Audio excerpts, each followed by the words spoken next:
আজকে যে বিষয়টা নিয়ে কথা বলতে এসেছি সেটা হচ্ছে, ধরেন গতকালকে একটা দেখলাম, একজন রিক্সা চালক মারা গিয়েছিল। যে রিক্সা চালক সবাইকে ধরে ধরে নিয়ে যেয়ে তারপরে আপনার হসপিটালে দিয়ে আসতো। সেই লোকটার স্ত্রী গত সপ্তাহ থেকে তিনি ভিক্ষাবৃত্তিতে নেমেছেন, ভিক্ষা করে খাচ্ছেন। সমন্বয়ক যে কজন আছেন, যারা ছাত্র নেতা, যারা ছাত্রদের থেকে উপদেষ্টা হয়েছেন, আমি তাদেরকে সরাসরি এই কথাগুলো বলেছি। এই এই প্ল্যাটফর্মে আমি ওপেন এই কথাগুলো বলতে চাই। দেখেন, ধরেন এই যে ছাত্রদের ভবিষ্যৎটা আসলে কি, তারা কি চায়? তারা যদি মনে করে যে আমাদের হাতে হাজার হাজার লক্ষ লক্ষ কোটি কোটি টাকা আসবে, আমরা এই কোটি কোটি টাকা দিয়ে তারপরে রাজনৈতিক দল গঠন করবো, এরকম দু একজনের কাছে শুনেছি। ধরেন একজনের কাছে টাকা পয়সা চেয়েছে বা কোনো এক জায়গায় টাকার লেনদেন হয়েছে, সেখানে শুনছি যে মানে ছাত্রদের প্রচুর টাকা পয়সা তারা ফান্ড কালেক্ট করার চেষ্টা করছে। এটা রাস্তা না। আপনি কত হাজার কোটি টাকার মালিক হবেন? জামায়াত হচ্ছে ব্যাংকের মালিক, বিশাল বিশাল আর্থিক প্রতিষ্ঠানের মালিক। বিএনপির এরকম নেতা আছে যারা কিনা আওয়ামী লীগের সময়ে যত টাকা মান্থলি ইনকাম করত, তাদের ব্যবসা প্রতিষ্ঠান, ব্যাংক, বিমা কোনো কিছুই বন্ধ হয়নি। এরকম অনেক নেতা আছে। আওয়ামী লীগের পরিবারের সাথে তাদের পরিবারের বৈবাহিক সম্পর্ক হয়েছে। তাদের সাথে আপনারা টাকা নিয়ে পারবেন? কত টাকার মালিক হবেন বলেন আপনি? টাকা পয়সা দিয়ে নতুন করে কোনো রাজনৈতিক দল আপনি দাঁড়ায় যাবেন, এই সুযোগ নাই। কিন্তু একটা সুযোগ আপনাদের হাতে এসেছিল, সেটা কি? এই আগস্টে যেই বিপ্লব হলো, এই বিপ্লবে সারা দেশের মানুষ আপনাদের পক্ষে এসেছিল। এবং আমি নিজেই আমার চ্যানেলে আমি ভিডিও বানিয়েছি। এখন আমি বলছি না যে আমি নির্বাচন চাই, আমি নিজে বলেছি 20 বছর 25 বছর যত বছর মনে চাই ইউনূস সরকার ক্ষমতায় থাকুক। আমরা এখানে উদযাপন করেছি, মনে করেছিলাম যে আমরা বোধহয় স্বাধীন হয়ে গিয়েছি। মিথ্যা, সবকিছুই ভুল ছিল। এই স্বাধীনতার ঠিক আগের যে সময়টা ছিল, সেই সময় আপনাদের সাথে বাংলাদেশের মানুষ যেইভাবে এসেছিল, আপনারা তাদেরকে রাখতে পারেন নাই। কেন পারেন নাই? কয়েকটা, মানে খুব বড় করে 2-3টা জিনিস বলি। দেখেন পরিবর্তনটা হয়েছে কোথায় আমাকে বলেন। আজকের যে বাংলাদেশ, এই বাংলাদেশের সাথে যদি আপনি শেখ হাসিনার বাংলাদেশকে মেলান, মানে কম্পেয়ার করেন, আচ্ছা কম্পেয়ার করলে ধরেন একটা সাধারণ মানুষকে যদি আপনি জিজ্ঞেস করেন তার যে জিনিসপত্রের দাম কিনে খেতে হয়, সেটা কি কমেছে? এটা সমস্যা না। একটা নতুন সরকারের জন্য ধরলাম 1 বছর 2 বছর তারা কষ্ট করবে, কোনো সমস্যা নাই, কষ্ট করুক। কিন্তু সেটার জন্য তো আপনার কিছু করতে হবে, তাই না? একজন মানুষ মনে করেন যে বিদেশে যাবে, তার বিদেশে যাওয়ার জন্য আগে কয় টাকা দিত সে? আগে যদি নাকি মনে করেন সৌদি আরবে যেতে 7 লাখ টাকা, 6 লাখ টাকা, 5 লাখ টাকা দিত, তাহলে আগের সরকারের সমস্যা ছিল, দুর্নীতিগ্রস্ত ছিল, তারা বিভিন্নভাবে দালাল টালাল এইসব করে টাকা পয়সা করতো। এই জন্য ইন্ডিয়াতে যেতে লাগে 1 লাখ টাকা, 1.5 লাখ টাকা, আমাদের এখান থেকে 7 লাখ টাকা লাগে। মালয়েশিয়াতে যেতে 60,000 70,000 টাকা লাগে, আমাদের এখান থেকে লাগে 5 লাখ টাকা।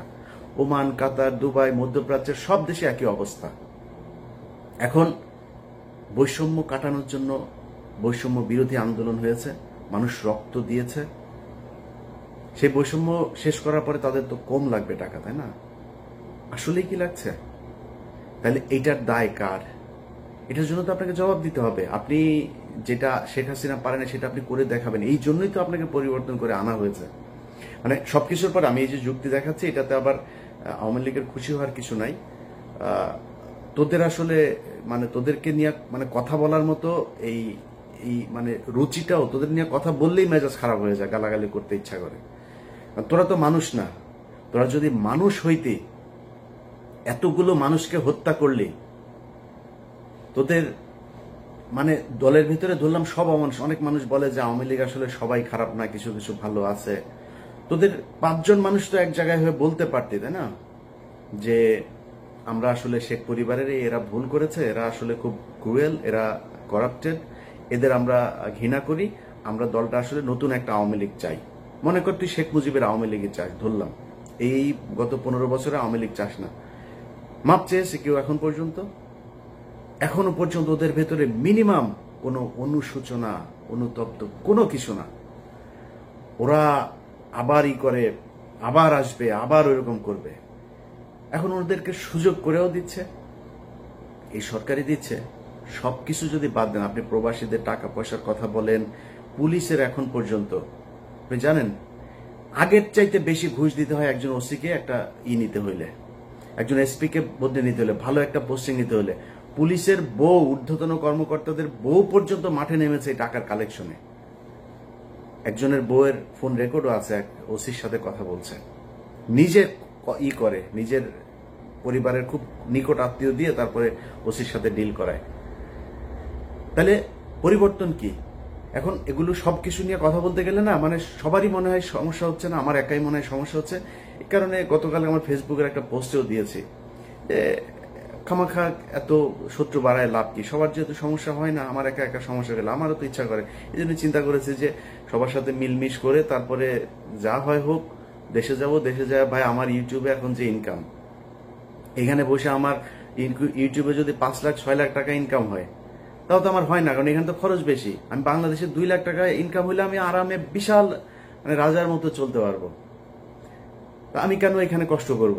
কেন আমি সরকারের সাথে, সেনাবাহিনীর সাথে, পুলিশের সাথে, বিভিন্ন রাজনৈতিক দলের সাথে কেন ঝামেলা করবো? কারোর যেহেতু সমস্যা হচ্ছে না, তাহলে আর কি সমস্যা নাই। এই কষ্ট থেকেই কথাগুলো বললাম। এখন পুলিশ থেকে শুরু করে সব জায়গাতে সমস্যা, সবকিছু যদি বাদ দেন, সব বাদ। আচ্ছা, যেই হত্যাগুলো হইল, এটার ব্যাপারে মিনিমাম একটা ইতে যাওয়া দরকার ছিল, জান নাই। এখন এই যে ছাত্ররা মনে করছেন যে আপনারা টাকা পয়সা করে তারপরে বিশাল আকারে একটা মানে এই ফান্ড তৈরি করে তারপরে রাজনৈতিক দল গঠন করবে, নতুন দল। এই মাসে সম্ভবত আপনাদের নতুন দল আসবে। আপনার দলে মানুষ আসবে কেন আমাকে বলেন? কিসের জন্য আসবে? কোনো একটা কারণ থাকতে হবে তো। আপনি অন্য দলের চাইতে কোন জায়গায় ভিন্ন, যেই কারণে আপনার দলে আসবে? সেটা আসতে হলে অন্তত আমি মনে করি 2টা কাজ করতে হইতো।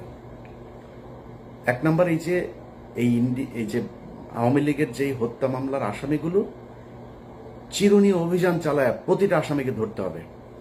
ধরার পর তারপরে তাদের বিচার কি হবে, কে নির্দোষ কে দোষী, সেটা পরে আপনি করবেন, বিচার হবে, তদন্ত হবে, চার্জশিট যাবে, মামলার প্রক্রিয়া চলবে। যে দোষী হয় সে দোষী, যে নির্দোষী হয় সে খালাস পাবে, ছাড়া পাবে। কিন্তু আমাদের চোখের সামনে ঢাকা শহরের ওই সময় টিভির মতো জায়গায় 7 জন খুনি মামলার আসামি, 2-3 মামলার আসামি পর্যন্ত ধরা পড়ছে। মুন্নি শাহ ধরা পড়ার পরে ছাড়া পড়লো। আরে ভাই, খেলা নাকি? মানে হত্যা মামলার আসামি আপনি ধরছেন, মন চাচ্ছে ছেড়ে দিচ্ছে। হত্যা মামলার আসামিকে পুলিশ ওসিকে বলছে যে ভাই এখানে আসামি আছে, আসামি ধরেন, বলে ঊর্ধ্বতন কর্মকর্তার ছাড়া ধরা যাবে না। এই যে সিটিটিসি, আপনার এই যে সিটিটিসিতে আসাদুজ্জামান, তারপরে আসাদুজ্জামানের সাথে ওর এক স্টেনও ছিল নজরুল, হ্যাঁ, সে কয়েকদিন আগে আমার নিয়ে ফেসবুকে পোস্ট করেছে। পুলিশের একজন এসআই সে আমার নিয়ে ফেসবুকে পোস্ট করে, মানে চ্যালেঞ্জ করে, তারা ধরতে পারবে না। শুনছি এর আবার এই বিভিন্ন তদবির করে এরা চাকরিতেও ঢুকছে। ডিবি, তারপরে গোলাম রাব্বানির ভাই পর্যন্ত এখনো পুলিশে চাকরি করে। কাকে নিয়ে আপনি যুদ্ধ করবেন বলেন? কালকে যদি শেখ হাসিনা বলে যে আমি দেশে ঢুকে যাব, আওয়ামী লীগের লোকজনের যদি, আওয়ামী লোক তো কারোর তো আপনি ধরেন নাই, কয়টা ধরেছেন আপনি? সব তো এলাকাতে আছে। যদি বলে ধরে যাব, আওয়ামী লীগ এখন বিএনপির পেছনে, জামাতের পেছনে যায় যোগ দিচ্ছে। আপনার কি মনে হয় ওরা বিএনপি করে ফেলেছে, জামাতের আদর্শ নিয়েছে? ওরা তো আওয়ামী লীগই। ওরা যখন দেখবে আপনার পেছনে পেছনে রাজনীতি করা লাগে, যখন দেখবে হাসিনা ঢুকেছে দেশে, ওরা হাসিনার পেছনে রাজনীতি করবে, ওরা ওদের ঝাঁপায় পড়বে আবার ফের। আর এটার জন্য যদি নাকি মনে করেন ঠেকানোর জন্য প্রশাসন, সচিবালয়, কোন জায়গায় আপনি নিয়ন্ত্রণ নিয়েছেন আমাকে বলেন? কথা বললে অনেকে কষ্ট পাবেন, জামাত কষ্ট পাবে, বিএনপি কষ্ট পাবে, আমি কোনো রাজনৈতিক দলকে বলতে চাই না, কিন্তু সারা দেশে চাঁদাবাজি চলছে, সারা দেশে চলছে একদম। আমারে তো মনে করেছেন যে আমি হয়তো আওয়ামী লীগের সময় আওয়ামী লীগের বিরুদ্ধে কথা বলেছি, বিএনপি জামাত যখন ক্ষমতায় আসবে তখন আমি তাদের পক্ষ হয়ে কথা বলবো। এটা আমি পারবো না, আমি তো চুপ থাকবো, কিন্তু পারবো না আপনার পক্ষে মিথ্যা কথা বলতে। সারা দেশে চাঁদাবাজি হচ্ছে, ব্যাপক চাঁদাবাজি হচ্ছে। এখন এই যে চাঁদাবাজি করছেন, কোত্থেকে করছেন আপনি চাঁদাবাজি? হাটে ঘাটে, ওই বাস স্ট্যান্ড, ওই গরুর বাজার, ওই হাওর বাওর, এই যে এসব লিস্ট যেগুলো নিয়ে আপনারা দখলে নিয়েছেন। দখলে নিয়ে কি করছেন? ওইখানে চাঁদাবাজি। গ্রামে এই দিন শুনলাম একজনের মুরগি বিক্রি করতে এসছে, সেই মুরগির থেকে মানে অনেক মুরগি আর কি, ফার্মের মুরগি, এক এক মুরগি থেকে সেখানে চাঁদা নেওয়া হচ্ছে। তো এই যে চাঁদা নিচ্ছেন, নিয়ে কি করছেন? একদম প্রান্তিক লেভেলের যে মানুষ আছে তাদের কাছে আপনি চাঁদাবাজ হিসেবে উপস্থাপিত হচ্ছেন। কিন্তু একটু চিন্তা করে দেখেন তো, প্রশাসনের, সচিবালয়ের, কোর্টের কোন জায়গায় দুই চারটা জায়গা বাদে কোন জায়গাটায় আপনার জামাত বা বিএনপির লোক আছে? আমার দেখান দুই চারটা জায়গার মধ্যে যে একটা ধাক্কা যদি শেখ হাসিনা দেয়, আওয়ামী লীগ দেয়, আপনি যে প্রশাসনের এই দিক থেকে যে সমর্থন পাবেন সেই সুযোগটা আছে আপনার? নাই। তো কি নিয়ে আপনি যুদ্ধ করবেন? অতএব ছাত্রদের আমি মনে করি, সেদিন আমার সাথে যাদের কথা হচ্ছে তাদেরকেও আমি একই কথা বলেছি, তারা বলছে যে আমরা আসলে অনেক কিছু চাইলেও পারছি না।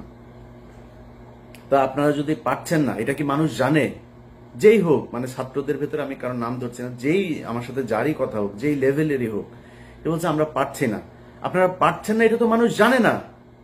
আমরা তো মনে করছি আপনারা সরকারের পার্টে আছেন, সরকারের সাথে কাজ করছেন মিলেমিশে, আপনারা যা চাচ্ছেন সরকার সেটাই করছে, সরকার যা করছে সেটাই আপনাদের কাজ। আমরা তো এটা মনে করছি। আপনাদের কথা যে সরকার শুনছে না সেটা তো বলতে হবে। বলতে হলে কি করতে হবে? সরকারের ছাত্রদের প্রতিনিধি যারা আছে তাদেরকে পদত্যাগ করতে হবে, করে রাস্তায় নেমে আসতে হবে। এর বাইরে নাম ধরে বলি, নাহিদ ভাই, আসিফ ভাই, হাসনাত ভাই, সার্জিস ভাই, যারা যারা আছেন, পিঠের চামড়া থাকবে না। যদি মনে করেন যে এই সরকার চলে যাবে আর বিএনপি আওয়ামী লীগ, বিএনপি বা জামাত ইসলাম আপনাদেরকে কোলে তুলে নিয়ে নাচবে, প্রশ্নে আসে না। আর আওয়ামী লীগ তো কত ভয়ঙ্কর হইতে হবে সেটা আপনাদেরকে বোঝানোর দরকার নাই, আপনারা জানেন। এরা জেলখানার ভেতরে মানুষকে ধরে জবাই করে মারে, ফাঁসি হইলেও এদের মনে শান্তি হয় না, জবাই করে মারে। এখন শুনছি ওই যে ক্যাপ্টেন বাসেদ সাহেব মাজেদ গিয়েছিল, এই ক্যাপ্টেন মাজেদ সাহেবকেও জবাই করেছিল। সো এরা এইটাই, এরা এর চেয়েও ভয়ঙ্কর রূপে ফিরবে যদি ফিরতে পারে, ফেরার সুযোগ দেওয়া হয়। অতএব আপনারা ছাত্ররা যারা আছেন, যাদের সাথে বাংলাদেশের মানুষ সবাই চেয়েছিল একটা পরিবর্তন, আপনাদের সাথে কেন যাবে সেটা আপনাদেরকে বুঝাইতে হবে।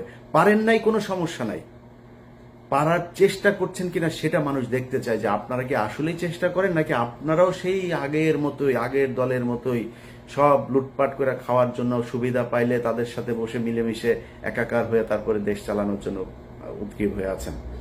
এই জিনিসগুলো আমার মনে হয় আপনাদের বোঝা উচিত আর কি।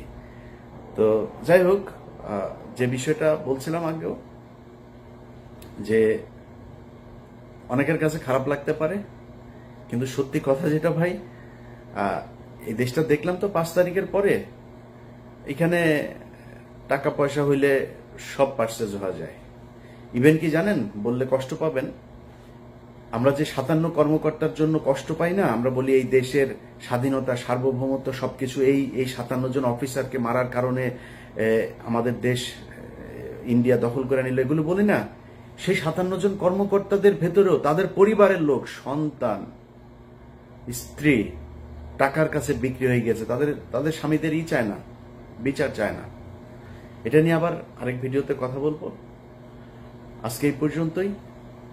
যারা মনে করছেন যে এই টাকা পয়সা ইনকাম করে স্রোতের সাথে গা ভাসিয়ে যে যা যেইভাবে পাচ্ছেন টাকা পয়সা কামায় টামায় নিয়ে টাকা আপনারা অনেক কিছু দিবে, এটা একদিন প্রমাণ হয়ে যাবে। যুগে যুগে বহু প্রমাণ হয়েছে, আপনার ক্ষেত্রে প্রমাণ হবে। আমি ইলিয়াসের চেহারা সেদিন আপনার চোখের সামনে ভাসবে, যে 2000 মানুষ মারা গিয়েছে, সেই মানুষের লাশের সাথে বেইমানি করে আপনি আপনার ব্যক্তি স্বার্থের কাছে বিক্রি হয়েছেন। আল্লাহ হাফেজ।